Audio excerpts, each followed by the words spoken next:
From leading the NFL with 43 receptions to a devastating injury that has fans holding their breath, Chris Godwin, the heart and soul of the Buccaneers, saw his world come crashing down in just 41 seconds.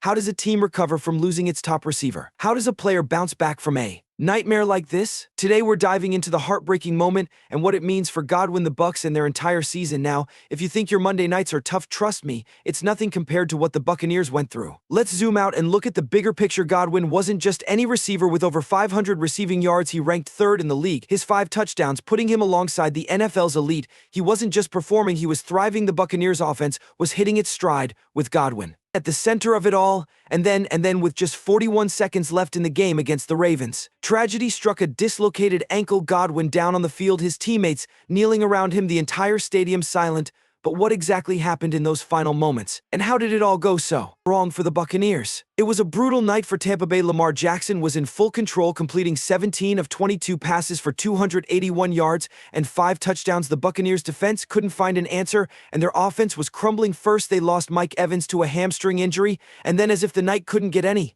worse, Chris Godwin, every player's worst nightmare, had come true. The sight of teammates kneeling, the hush over the crowd. This was more than just an injury. This was a defining moment for the Buccaneers season. Ever had one of those days where everything goes wrong? Tampa Bay just had one. Now the question on everyone's mind: how does Tampa recover?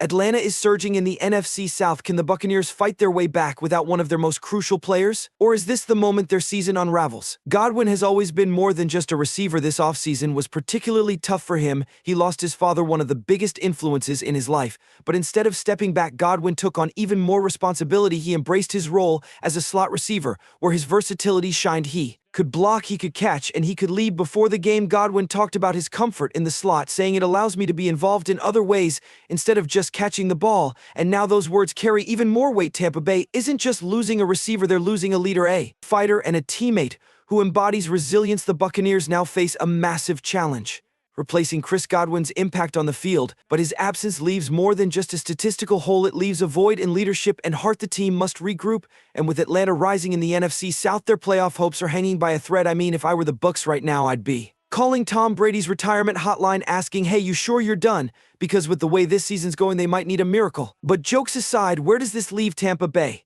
How do they bounce back from losing their top 2 receivers in one night? And what's next for Chris Godwin? Is this the end of his season? Or will we witness one of the greatest comeback stories in NFL history? Chris Godwin's journey isn't over. He's faced challenges before and come back stronger each time. This injury is just another chapter in a career that's been defined by resilience, grit, and heart. But now the real question is whether Godwin can once again defy the odds and return stronger than ever. If you enjoyed each end, hit the like button and subscribe the channel. Peace out, gang.